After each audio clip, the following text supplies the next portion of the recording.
Assalamualaikum warahmatullahi wabarakatuh. Izin memperkenalkan diri, saya Akmal Maulana Yuda, mahasiswa Universitas Muhammadiyah Program Studi D3 Hubungan Masyarakat. Di sini saya akan mempresentasikan mengenai kampanye penggunaan artificial intelligence, khususnya ChatGPT. Tagline kampanye ini adalah ChatGPT memudahkan tapi tidak membuat pintar. Nah, di sebelahnya ada CV dari saya sendiri, bisa dilihat dengan seksama. Saya sebagai Q event dari kampanye ini. Yang pertama ada latar belakang. Penggunaan AI dalam kehidupan manusia menimbulkan berbagai dampak, baik itu dampak positif maupun dampak negatif. Dalam bidang pendidikan, pemanfaatan AI telah memasuki beberapa negara maju dan terus berkembang dengan pesat. AI melibatkan berbagai teknologi seperti mesin pembelajaran, chatbot, augmented reality atau AR, virtual reality, VR, dan berbagai teknologi lainnya. Dalam hal ini, di kalangan mahasiswa, salah satu jenis AI yang paling diminati dan sering digunakan adalah ChatGPT. ChatGPT atau Generative Pre-training Transform adalah kecerdasan buatan yang cara kerjanya menggunakan format percakapan cerdas. Penggunaan dapat mengajukan berbagai pertanyaan yang nantinya akan dijawab secara langsung oleh ChatGPT. Berdasarkan hal tersebut, dalam penelitian ini dilakukan observasi dengan melakukan survei menggunakan penyebaran kuesioner guna mengetahui bagaimana pengaruh atau dampak dari penggunaan ChatGPT terhadap para mahasiswa yang menggunakannya.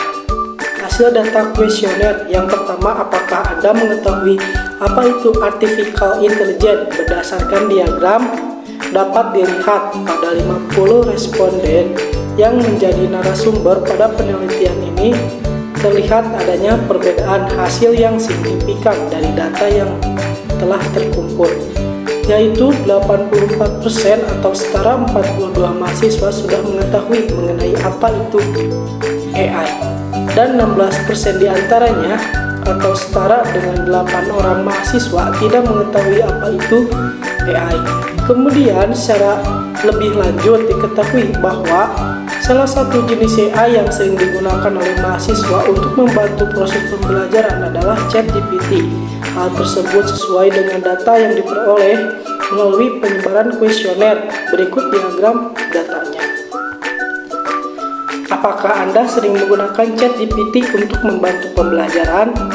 Nah, 10% responden atau setara dengan 5 orang mahasiswa selalu menggunakan ChatGPT. Adapun 52% diantaranya atau setara dengan 26 orang mahasiswa sering menggunakan ChatGPT. Makna kata selalu didefinisikan sebagai bentuk kebiasaan yang dilakukan setiap saat, sedangkan kata sering diartikan sebagai bentuk kebiasaan yang ada kalanya tidak dilakukan. Kemudian terdapat 38% responden atau 19 orang mahasiswa yang tidak pernah menggunakan ChatGPT. Berdasarkan hal-hal tersebut dapat dikatakan bahwa ChatGPT dominan digunakan di kalangan mahasiswa.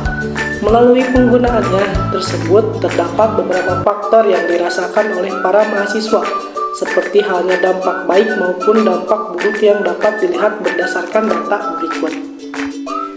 Bagaimana dampak penggunaan ChatGPT terhadap proses pembelajaran? Dapat dilihat bahwa penggunaan ChatGPT menimbulkan berbagai dampak yang dirasakan oleh para mahasiswa penggunanya. 20% responden atau 10 orang mahasiswa dalam penelitian ini menyatakan bahwa dirinya memperoleh dampak yang baik dari penggunaan ChatGPT, dan 12% atau 6 orang mahasiswa diantaranya menyatakan bahwa penggunaan ChatGPT berdampak buruk. Lalu 68% responden atau 34 orang mahasiswa menganggap penggunaan ChatGPT bersifat netral. Hal ini didasarkan pada adanya dampak baik dan buruk dari penggunaan ChatGPT, yang mana Dampak yang akan diperoleh tergantung pada bagaimana cara kita mengolah data yang telah diperoleh. Lalu, apakah penggunaan ChatGPT menimbulkan perbedaan signifikan pada hasil pembelajaran Anda? Dapat dilihat adanya 18% atau 9 orang mahasiswa menyatakan dirinya mengalami perubahan signifikan dalam hasil pembelajaran setelah menggunakan ChatGPT. Dan 14% atau 7 orang mahasiswa menyatakan dirinya tidak mengalami perubahan signifikan pada hasil pembelajaran yang diperoleh. Adapun 68% diantaranya atau 34 orang mahasiswa tidak merasakan adanya perbedaan hasil belajar pada diri mereka sebab tidak ada pengaruh baik maupun buruk yang dirasakan. Adanya peningkatan yang dirasakan oleh mahasiswa setelah menggunakan ChatGPT yang dapat dibuktikan melalui uraian penjelasan mengenai perbedaan hasil belajar yang mahasiswa sampaikan dalam kuesioner seperti data berikut. Data yang pertama menjelaskan ChatGPT membantu mempermudah mencari referensi sehingga berdampak positif pada proses pembelajaran yang dapat menimbulkan hasil yang baik. Yang kedua, hasil belajar saya lebih up to date mengikuti perkembangan zaman. Yang ketiga, belajar pakai ChatGPT lebih cepat dan mudah. Hal-hal yang dijelaskan juga mudah dipahami karena sudah diringkas. Yang terakhir, lebih baik, namun kita harus pintar untuk meninjau kembali atau melihat referensinya agar literasi kita bertambah baik dan tidak menelan mentah-mentah hasil dari ChatGPT. Nah, berdasarkan data di samping dapat dilihat beberapa uraian yang menunjukkan bahwa penggunaan ChatGPT dapat menimbulkan peningkatan hasil belajar terhadap mahasiswa. Hal tersebut dapat dilihat bahwa penggunaan ChatGPT dapat meningkatkan hasil belajar mahasiswa penggunanya. Yang kedua, ada tujuan kampanye. Tujuannya menginformasikan dampak dari penggunaan AI terkhusus ChatGPT bagi mahasiswa dan mengajak mahasiswa untuk menggunakan ChatGPT dengan bijak. Yang ketiga, ada jenis kegiatan kampanye. Yang pertama, ada seminar, mengadakan seminar mengenai manfaat dan dampak dari penggunaan AI, khususnya ChatGPT. Yang kedua, sosialisasi dan edukasi, membuat materi edukatif menjelaskan apa itu ChatGPT, bagaimana cara kerjanya, manfaat serta dampak penggunaannya. Dengan menggunakan media sosial, blog, bisa juga podcast untuk menyebarkan informasi kepada kalangan mahasiswa. Target kampanye.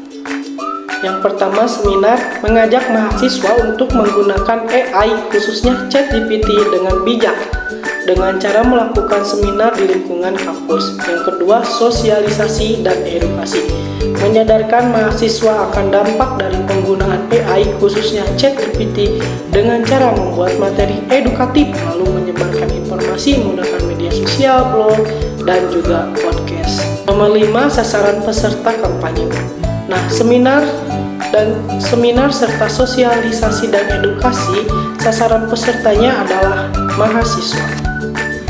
Yang keenam, waktu dan tempat pelaksanaan kampanye. Untuk seminar, waktu pelaksanaan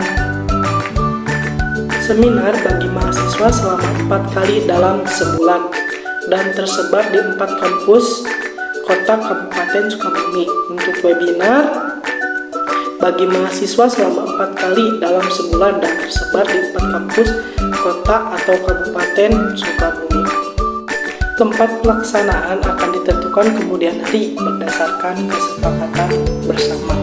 Sedangkan jadwal kegiatan sebagai berikut. Yang pertama, seminar dilakukan secara 4 kali pada minggu kedua yang dilaksanakan di 4 kampus kota atau kabupaten yang berada di Sukabumi. Untuk webinar dilaksanakan 4 kali pada minggu ketiga yang dilaksanakan pada 4 kampus kota atau kabupaten di Sukabumi. Di sini ada jadwal kegiatan kampanye selama 1 bulan. dalam bentuk kalender. Nah, mekanisme pelaksanaannya pada bagian yang diarsir kuning menunjukkan pelaksanaan kegiatan seminar yang dilaksanakan pada minggu kedua dengan dilakukan secara serentak di 4 kampus kota Kabupaten Sukabumi. Pada bagian yang diarsir hijau menunjukkan pelaksanaan kegiatan webinar yang dilaksanakan pada minggu ketiga dengan dilakukan secara serentak di 4 kampus kota Kabupaten Sukabumi. Di sini ada tabel rencana anggaran biaya dengan total 1.000.000. Mungkin dari saya cukup sekian. Wassalamualaikum warahmatullahi wabarakatuh.